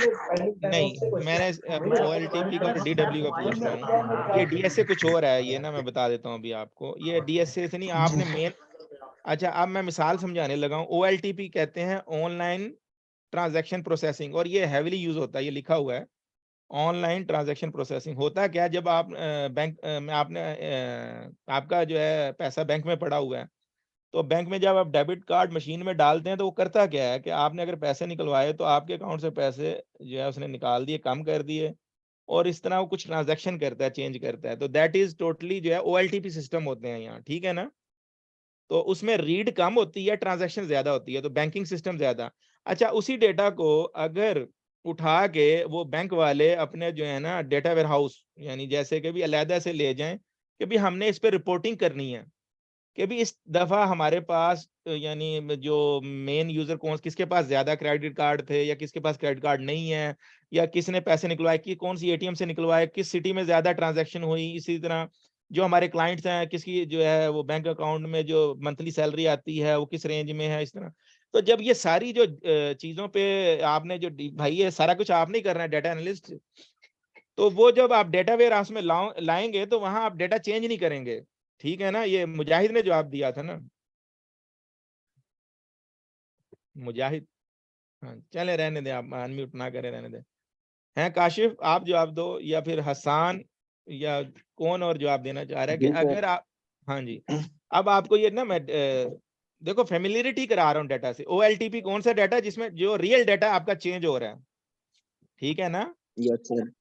जैसे नादरा में आपका डेटा रियल डाटा है, उसमें ट्रांजैक्शन हो रही है कि भी आपका नया कार्ड बन रहा है, आपकी इंफॉर्मेशन अपडेट की जा रही है, रिन्यू की जा रहा है। बट यही डेटा अगर रिपोर्टिंग के लिए यूज होना शुरू हो जाए, ये टैक्स वालों को दे देते हैं कभी हमारे क्या कहते हैं उसको, टैक्स वाले सिस्टम हमारा FBR। FBR। हाँ जी, तो FBR को दे देंगे तो उनको रीड के लिए देंगे, वो they can not change your data, ठीक है? तो वहां पे वो यानी डेटा वेयर हाउसिंग करके उनको फिर उसके थ्रू वहां से डेटा रिपोर्टिंग के लिए देंगे। उसका डिफरेंट है कैसे उनको देना है, या वो जो भी यार वो तो इंटीग्रेशन भी आ जाती है। तो जो ट्रांजैक्शन बेस है वो आपके ट्रांजैक्शन सिस्टम है, बैंकिंग सेक्टर है, या जो भी है आप जो है कॉलेज है, जैसे आप कॉलेज में पढ़ाते रहे हो आप यूनिवर्सिटी में, तो यूनिवर्सिटी में जो स्टूडेंट की इन्फॉर्मेशन है आ रही है, फीसिस आ रही हैं, सारा डाटा ट्रांजेक्शन हो रही हैं, नई रजिस्ट्रेशन हो रही है सारी, ये आपका ऑनलाइन ट्रांजैक्शन प्रोसेसिंग सिस्टम है। लेकिन इसी को आप चाहते हो नहीं यार, अब हमने ना इससे जो है कोई रिपोर्ट्स बनानी है, और भाई इस दफा हमारा क्या सूरत हाल रही, तो वो फिर आप उठा के डेटा, जो छोटी मोटी रिपोर्ट तो OLTP से बन जाती है, लेकिन जब उस पर हैवी आपने डेटा एनालिस्ट बन के करना है ना काम, तो फिर वो सारा डाटा ना आपने उठा के डाटा वेयर हाउस में ले जाना है कि आपने पिछले सारे सालों का पढ़ा होगा। अभी जो करंट सिस्टम का है ना, तो चेंज तो वो होता है, तो वो डाटा पे फिर आप काम करेंगे। तो अभी मेरा ख्याल है उसको DSS भी कहते हैं, डिसीजन सपोर्ट सिस्टम भी कहते हैं, डाटा वेयर हाउसिंग कह लें, DSS डाटा वेयर हाउसिंग, ये इनका मकसद यही है कि डिसीजन के लिए यूज किया जाता है वो जो डाटा, तो वो रीड ऑनली होता है। ठीक है, हसीब को मैंने एडमिट कर दिया। अच्छा, आपने कहा था ये जो DSA यहाँ पे इसने नया लिया है, बट ये हमारे लिए इंपॉर्टेंट हो गया बहुत ज्यादा कि OLTP से जब आप डाटा लेके जाएंगे डाटा वेयर हाउस में, तो आप ETL करेंगे, extract transform load, extract transform load. यहाँ से OLTP से डाटा उठाएंगे, बैंक आप डायरेक्ट जो है कभी भी हैवी रिपोर्टिंग नहीं करेंगे OLTP पे। ठीक है, सिस्टम बैठ जाएगा क्योंकि जो क्वेरी प्रोसेसिंग है वो ज्यादा हैवी होती है बनिस्बत ट्रांजैक्शन के। ट्रांजैक्शन तो सीधा एक ट्रांजैक्शन की, उसने एक बंदे का रिकॉर्ड पकड़ा, अपडेट किया, लेकिन जो रिपोर्टिंग होती है वो तो सारे टेबल्स के टेबल छान मार रहे होते हैं कि इतने डाटा, हिस्टोरिकल डाटा 10 सालों का डाटा पे रन हो रही होती है। तो उसके लिए हम क्या करते हैं, जो लाइव डाटा कंटिन्यूसली उसको डाटा वेयर हाउस में, डाटा वेयर हाउस और डाटा मार्ट छोटे लेवल को कहते हैं। अब नया कॉन्सेप्ट दे दिया डाटा लेक, वो भी मैं बाद में पढ़ाऊंगा। खैर अभी आप सिर्फ इस चीज पे रहे, डाटा वेयर हाउस पे। तो समझ आ रही है ये बात की भी आप ETL टूल कोई भी हो सकता है, आप पाइथन भी यूज कर सकते हैं, बट वो इसके लिए रिकमेंडेड नहीं है। उसके लिए हम SSIS पढ़ेंगे। हमारे केस में हम जो है SQL server integration services very powerful tool है, ओरेकल के पास ODI है, इन्फॉर्मेटिका, लॉट ऑफ टूल हैं दुनिया में जो ETL के लिए, लेकिन क्योंकि हमने सिलेक्टेड डेटाबेस SQL सर्वर की, और इसका ही टूल जो है वाकई में बहुत रोबस्ट है, तो SSIS को यूज करेंगे। वो यही करता रहेगा कि OLTP से उठा के डाटा। अब आपको समझ आ रही है कुछ, ये थोड़ी सी बेस है डाटा एनालिस्ट की। ठीक है, कि डाटा एनालिस्ट ने यस सर, बेसिकली क्लियर करना है। है। अब आप किसी मिनिस्ट्री में, जैसे हमारे मिनिस्ट्री, किसी की भी मिनिस्ट्री है, जो कोई यूनिवर्सिटी में काम करे, मिनिस्ट्री में कर रहा है, तो वो क्या करेगा, मिनिस्टर जो है पहले तो खुद देखेगा वो सारी रिपोर्टिंग, एग्जेक्टिव डैशबोर्ड्स, क्या हो रहा है मेरी मिनिस्ट्री में, चल क्या रहा है। जैसे रोड की मिनिस्ट्री है या वहाँ पाकिस्तान में ले लें या कहीं, फिर उसके बाद उसने आगे अपनी मैनेजमेंट को बताना है, प्राइम मिनिस्टर को बताएगा कि भाई मेरे अंडर ये है, ये रिपोर्टिंग। तो ये सारी रिपोर्टिंग ऑनलाइन सिस्टम पे नहीं करेगा, क्योंकि उसने चेंज कुछ नहीं करना, he is showing reporting basically. तो वो आपको रीड ओनली डाटा दिखा रहा है मुख्तलिफ तरीकों से, चार्ट बना के, जियोग्राफिकली कलरफुल करके। तो वो जो है वो सारा काम डाटा वेयर हाउसिंग का है। और ये जो ETL आपको मस्ट कोई ना कोई टूल यूज करना ही पड़ेगा। ठीक है, DSA डाटा स्टेजिंग एरिया दे दिया है, बट हम इसको ये इंटरमीडिएट भी कह देते हैं कि भी एक इंटरमीडिएट या स्टेजिंग डेटाबेस बना दिए कि जिसमें हम डाटा जिसके थ्रू ला रहे हैं और फिर उसको लोड कर रहे हैं डाटा वेयर हाउस में। ठीक है जी, एक्सट्रैक्ट ट्रांसफॉर्म लोड। तो ये आपको ये थोड़ा सा समझ आई होगी आपको। OLTP की मैंने बड़े अच्छी तरीके से आपको एग्जांपल समझा दी। डाटा वेयर हाउसिंग की किसी को क्लियर नहीं है तो काइंडली अभी पूछ ले, मैं मजीद एक्सप्लेन कर दूंगा।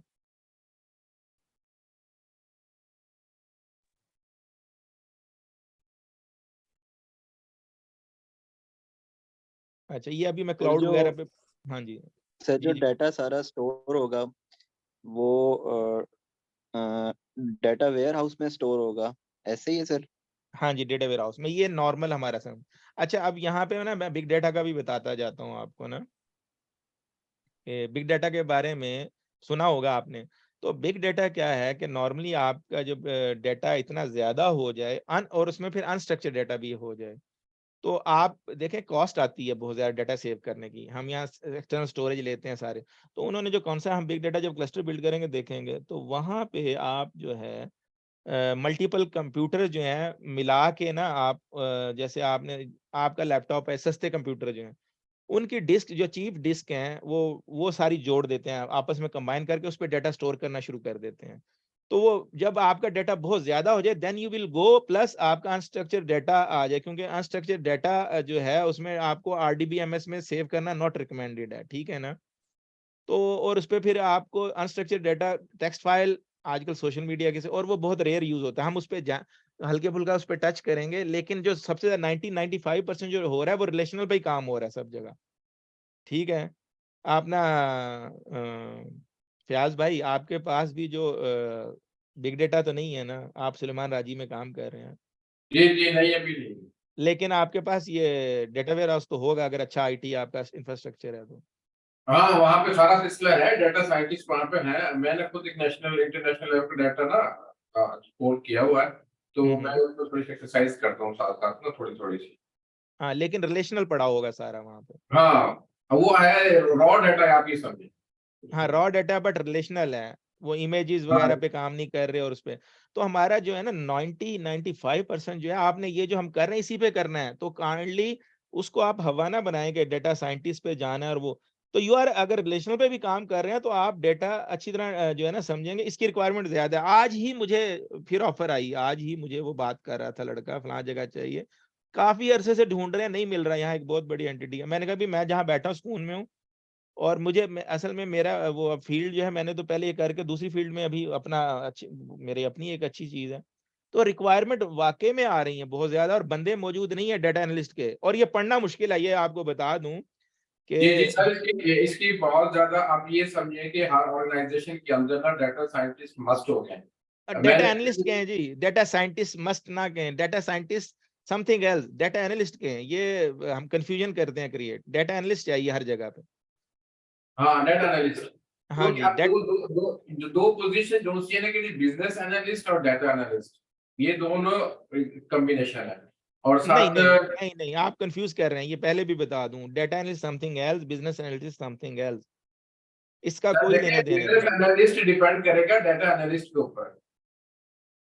नहीं, इसको वाइस वर्सा करें।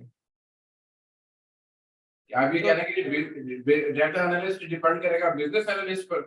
हाँ जी, मैं बताता हूँ आपको, एक मिनट, आप एग्जांपल देके समझाता हूँ। जी अब मैं अपने ना मेरे एक कंपनी खोली हुई है, ठीक है, मेरे पास बिजनेस एनालिस्ट हैं, वो सारा बिजनेस जानते हैं। लेट्स सपोज, तो सुलेमान राजी आपकी यूनिवर्सिटी है, इसकी एग्जांपल ले लेते हैं। उसमें यूनिवर्सिटी का सारा आपने बिजनेस एनालिस्ट रखा हुआ है ऑलरेडी, आप वो सारा चीजें जो है ना आपकी रन हो रही हैं, उसने सारे प्रोग्राम डिजाइन। आपने कहा कि नहीं, मुझे ना अब इससे जो है एग्जेक्टिव डैशबोर्ड बनवाने हैं, मुझे इससे जो है वो रिपोर्ट्स बनवानी है, तो मैं एक डाटा एनालिस्ट हायर करता हूँ। ठीक है, आप डाटा एनालिस्ट ले आए, उसको नहीं पता, उसने आज से पहले यूनिवर्सिटी में काम ही नहीं किया। वो आएगा, वो पूछेगा तुम्हें, उसको सारा काम आता है, उसको स्ट्रक्चर क्वेरी लैंग्वेज बेहतरीन आती है, उसको ईटीएल बेहतरीन आता है, एक्सट्रैक्ट ट्रांसफॉर्म लोड करना के किसी भी सोर्स से लेके किसी भी टारगेट में, ठीक है। उसको प्रेजेंटेशन टैबलो या पावर बीआई या क्लिक या कोई भी ऐसा सिस्टम है उस पे उसको कमांड है। वो आपसे कहता है यार मुझे नहीं पता ये तुम्हारी यूनिवर्सिटी में होता क्या है, बिजनेस एनालिस्ट को कहता है, तुम बस मुझे जी बताते जाओ, मैं डिजाइन करता जाता हूँ उसी तरह कि भाई मैं अच्छा कौन से जो डाटा मुझे चेक करना है वो डाटा समझता जाएगा, उसको थोड़ा बताता जाएगा, इन टेबल में ये डाटा पड़ा हुआ है, तो डाटा एनालिस्ट को एक्सप्लेन करता जाएगा और वो अपनी रूटीन बनाता जाएगा बेस्ड ऑन उसकी बिजनेस एनालिस्ट की इनपुट पे। ये मेरी एक लाइव एग्जांपल है। अब आप बताइए, मैंने तो अपने को रेफरेंस दिया, अब आप बताएं कैसे डिपेंडेंट है वो। जी सर, मेरा मैं खुद इसका विटनेस हूँ और मैंने खुद इसको किया है, क्योंकि उसकी रीजन ये है कि एक डाटा एनालिस्ट को ये तो पता है कि ये डाटा को विजुअलाइज उसकी क्यूरी कैसे करनी है। हम्म डाटा एनालिस्ट को ये नहीं पता कि डिसीजन मेकिंग के लिए कौन से रिजल्ट चाहिए और वो कैसे निकलता है। तो यही तो मैं कह रहा हूँ, आप भी यही कह रहे हैं। सर मैं हाँ, यही मैं तो ये कह रहा हूँ कि लेकिन क्योंकि मेरे साथ जो लड़का था ना डाटा एनालिस्ट, ठीक है, मैं as a senior strategy analyst था, ठीक है, अभी अल्किफा ऑर्गेनाइज कंपनी है तमाम उसमें था, ठीक है। तो हम कॉर्पोरेट स्ट्रेटेजी ऑफिस में थे, तो हमारे पास ये सारा जैसे परचेज सप्लाई चेन का डाटा होता है। मैं उससे कहता यार मुझे ये चीजें चाहिए कि जी आपने निकालनी है delivery on time for example, ठीक है। अब डाटा आ गया जी, अब डाटा बहुत ज्यादा लॉजिस्टिक की सारा में, मुझे ये बता दो कि भाई कि डिलीवरी ऑन टाइम हमारा बेंचमार्क ये एक्चुअल कितना है। अब मैं मुझे अब उसका काम फर्दर ये होगा कि जी वो मेरी डायरेक्शन को फॉलो करेगा, डाटा को खंगालेगा और उसमें से मुझे बताएगा जी ये आपकी एक्चुअल डिलीवरी ऑन टाइम का रिजल्ट है। तो फिर मैं देखूंगा कि यार ये बेंचमार्क और यानी कि हमारी बेसलाइन और टारगेट से कितना आगे पीछे है। तो आप तो वही कह रहे हैं जो मैं कह रहा हूँ। जी जी आप तो मेरी बात को एंडोर्स कर रहे हैं कि जो डाटा एनालिस्ट है वो बिजनेस एनालिस्ट पे डिपेंड करता है। हाँ, मैं असल जो मैं आपने पहले कहा बिजनेस एनालिस्ट डाटा एनालिस्ट पे डिपेंड करता है। नहीं नहीं सर, मैंने भी यही कहा, बात की कि जो डाटा एनालिस्ट है वो बिजनेस एनालिस्ट पे डिपेंड करेगा कि उसने क्या डायरेक्शन देनी है। मैं यही कह रहा हूँ कि डाटा एनालिस्ट जो है उसको नहीं पता कुछ भी बिजनेस का, वो आएगा, वो उसको सारा अपना काम आता है, ये सुने। तो वो जो बिजनेस एनालिस्ट है उसको सारा सिस्टम समझा देगा, एक दो दो तीन तीन चार दफा दिखाएगा, ये टेबल ऐसा डाटा यहाँ है, मेरी रिक्वायरमेंट ये है, बना दो, वो पकड़ के बना देगा। तो मैं बिल्कुल लेकिन आपने जब कहा कि नहीं बिजनेस एनालिस्ट जो है वो डिपेंडेंट है, मैं कह रहा हूँ डेटा एनालिस्ट को इनपुट चाहिए उससे, बिजनेस एनालिस्ट से। जी जी बिल्कुल सेम पेज पे। और अगर दोनों उसको बिजनेस आता हो, अगर डेटा एनालिस्ट को बिजनेस आता, दोनों काम आते हो, तो वो सोने पे सुहागा है कि उसको बिजनेस का पता हो कि उसका माहिर, एक जगह जिसने काम कर लिया, जैसे बैंकिंग सेक्टर में काम कर लिया, तो उसकी डिमांड डबल हो जाएगी। जब अगली दफा जॉब आएगी कि भाई यार डेटा एनालिस्ट वो चाहिए जिसने बैंकिंग सेक्टर में काम किया हो, तो इसका मतलब हर बैंक का सिस्टम लेस और मोर सेम है, ठीक जी है ना? तो वो जी कहेगा, तो वो प्लस, वहां पे वो प्लस आ जाएगा, ठीक है। लेकिन you should be a good data analyst, you can work anywhere, क्योंकि आपने इनपुट ले लेनी है वहां के जो सिस्टम एनालिस्ट हैं, बिजनेस एनालिस्ट हैं, उनसे आपने इनपुट ले लेनी है, क्योंकि आपको जरूरत नहीं है हर एक का जाके बिजनेस समझना। लेकिन अगर आप बिजनेस हर जगह समझेंगे, आप पे एक्स्ट्रा वर्कलोड आएगा, बट आपकी वैल्यू बढ़ती जाएगी, फिर आप। जी बिल्कुल सही कह रहे हैं। मैंने एक्चुअली ना ये एसएपी इम्प्लीमेंट हुआ था ऑर्गेनाइजेशन के अंदर, उसमें as a business unit leader था उस प्रोजेक्ट को इम्प्लीमेंट करवाने के लिए। मैंने उसका पूरा स्ट्रक्चर अंडरस्टैंड किया। अब इसमें हम जिस तरह से आपने बात की कि मैंने इसी चीज को अंडरस्टैंड करते हुए ये पीजीडी डाटा साइंस में की थी, क्योंकि जब डाटा और फिर उसको उसमें सारी क्यूरीज आगे डाटा एनालिस्ट की स्किल साथ हो, साथ आपके पास इंटरप्रिटेशन की स्किल्स हो, यानी कि business analyst plus data analyst. अच्छा, मुझे ना क्लोज करना, बच्चे को लेने जाना है, लेकिन ये जी अब सर, बस जी सर, थैंक यू हमने सर, थैंक यू। ये ना इंस्टेंस इंस्टॉल किया था, ये तो पता ही ना, डिफॉल्ट इंस्टेंस हमने इंस्टॉल किया हर एक ने सीक्वल सर्वर का, ये तो हर एक को पता ही है, सामने हमने इंस्टॉलेशन किया है ना भाई। जी जी हाँ, ये मैंने इंस्टॉलेशन करवा दी थी आपको। डेटाबेस भी बनवाई हमने, टी वी SQL 4 बनाई हमने, वो राइट क्लिक करके न्यू डेटाबेस भी बनाई थी। ये मास्टर, अब ना इन पे मैं ना थोड़ा डिस्कस करूंगा आपके साथ चीज़ों पे थोड़ा सर, सा। अगर आपको जल्दी है तो यहीं पर क्लोज कर देते हैं, फिर कल से यहीं से स्टार्ट कर लेंगे। हाँ जी, कल यहीं से स्टार्ट कर देंगे, तो फिर जो है ना मैं आपको अब थोड़ा सा ना वो जो है इसका ये स्ट्रक्चर समझाना है, क्योंकि बाद में ना फिर ये पहले मैंने आपको ये जॉइंस कराई हैं, सिंगल टेबल कराई हैं, अभी सब क्वेरीज पे नहीं आया, जो है ऑपरेटर्स वगैरह ये चीज़ें नहीं कराई, अभी आपको मैंने DML डाटा इन सब पे लाना है आहिस्ता आहिस्ता। अच्छा, अभी हम क्या कर रहे हैं, ये मुझे अभी एक मैसेज भी किया था कि भी आप क्वेश्चन आंसर, अभी तक हम कर क्या रहे हैं बाय द वे जी, एक ने मुझे मैसेज अभी ये शुरू में किया था, अभी तक हम क्वेश्चन आंसर ही कर रहे हैं। अभी तक जो है हमने यानी चीज़ को जो है आपसे बात करके इंटरेक्ट करके बार बार खंगाल रहे हैं एक चीज़ को। तो मैंने इसलिए कहा मैं रिपीट करूंगा, ज्वाइन दोबारा से, मैं ना ये मुझे ना इसमें लगी थी ये ना ज़्यादा बेहतर चीज़ें, इसने बहुत ज़्यादा डिटेल में बताई हुई हैं, ये वही है क्या कहते हैं राइटर, इसने बहुत डिटेल में चीज़ें बताई हैं, और सेम डेटाबेस वही जो हम पहले जिस पे काम कर रहे हैं उसी पे ही काम कर रहे हैं, ठीक है जी।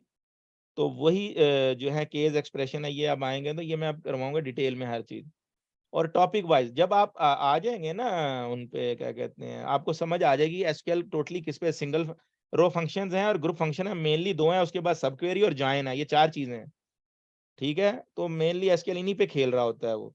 अब वो सिंगल रो फंक्शन में आपने जितना कल नहीं किया था, सब स्ट्रिंग लेंथ और लेफ्ट राइट, ये सारे सिंगल रो फंक्शन में आते हैं। जी इवन डेट फंक्शन भी हैं वो सिंगल रो फंक्शन में आ जाते हैं स्केलर।